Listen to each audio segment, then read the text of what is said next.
தாய் தமிழ் உறவுகளுக்கு வணக்கம்.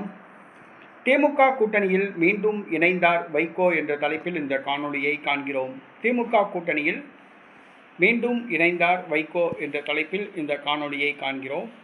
இது இப்போது நடைபெற்ற சம்பவம் அல்ல, 2004ஆம் ஆண்டு நடைபெற்ற சம்பவம். வைகோ திமுகவில் 18 ஆண்டு காலம் ராஜ்யசபா உறுப்பினராக இருந்தவர். 1993ஆம் ஆண்டு வைகோ கட்சியில் இருந்து நீக்கப்பட்டார். லட்சக்கணக்கான தொண்டர்களுடன் கட்சியை விட்டு வெளியேறிய வைகோ மறுமலர்ச்சி திராவிட முன்னேற்றக் கழகம் என்ற ஒரு கட்சியை ஆரம்பித்தார். 96ஆம் ஆண்டு நடைபெற்ற தமிழக சட்டசபை தேர்தலில் மார்க்சிஸ்ட் கம்யூனிஸ்ட் கட்சியுடன் கூட்டணி அமைத்து போட்டியிட்டு படுதோல்வி அடைந்தார். சிவகாசி பாராளுமன்ற தொகுதியிலும் விளாத்திகுளம் சட்டசபை தொகுதியிலும் போட்டியிட்ட வைகோ 2 தொகுதிகளிலுமே தோல்வியடைந்தார். ஆனால் 99ஆம் ஆண்டு மீண்டும் திமுக கூட்டணியில் இணைந்தார். திமுகவை விட்டு 93ஆம் ஆண்டு வெளியேறினார். 98ஆம் ஆண்டு திமுக கூட்டணியில் இணைந்து போட்டியிட்டு 4 தொகுதிகளில் போட்டியிட்டு 3 தொகுதிகளில் வெற்றி பெற்றார். ஆனால் 2001ஆம் ஆண்டு திமுக கூட்டணியிலிருந்து வெளியேறி தனியாக போட்டியிட்டார்.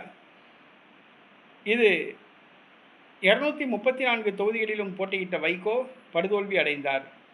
ஆனால் 2004ஆம் ஆண்டு நடைபெற்ற இந்திய பாராளுமன்ற தேர்தலின் பொழுது மீண்டும் திமுக கூட்டணிக்கு வந்தார் வைகோ.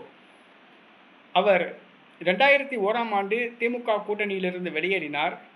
3 ஆண்டுகளில் மீண்டும் 2004ஆம் ஆண்டு நடைபெற்ற பாராளுமன்ற தேர்தலில் திமுக கூட்டணிக்கு வந்தார். 4 பாராளுமன்ற தொகுதிகளில் வைகோ கட்சி போட்டியிட்டது. ஆனால் வைகோ அந்த தேர்தலில் போட்டியிடவில்லை.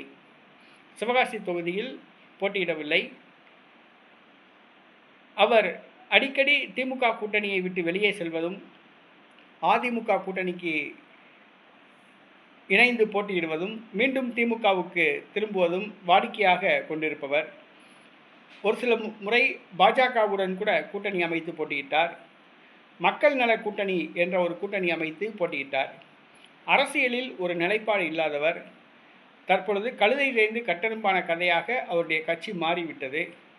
234 தொகுதிகளில் போட்டியிட்ட அந்த கட்சி தற்பொழுது திமுகவுடன் கூட்டணி வைத்து 4 தொகுதிகளில் போட்டியிட்டு 2 சட்டசபை தொகுதிகளில் வெற்றி பெற்றது.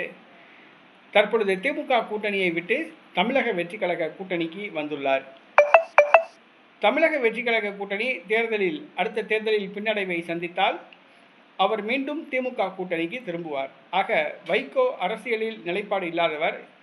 திமுக கூட்டணியிலிருந்து வெளியேறுவதும் மீண்டும் திமுக கூட்டணிக்கு வருவதும் அதை அவர் வாடிக்கையாக கொண்டுள்ளார். இதன் காரணமாகவே அந்த கட்சி தற்பொழுது காணாமல் போய்விட்டது. அந்த கட்சி தொண்டர்கள் மீண்டும் தாய் கட்சியான திமுகவுக்கே திரும்பிவிட்டனர்.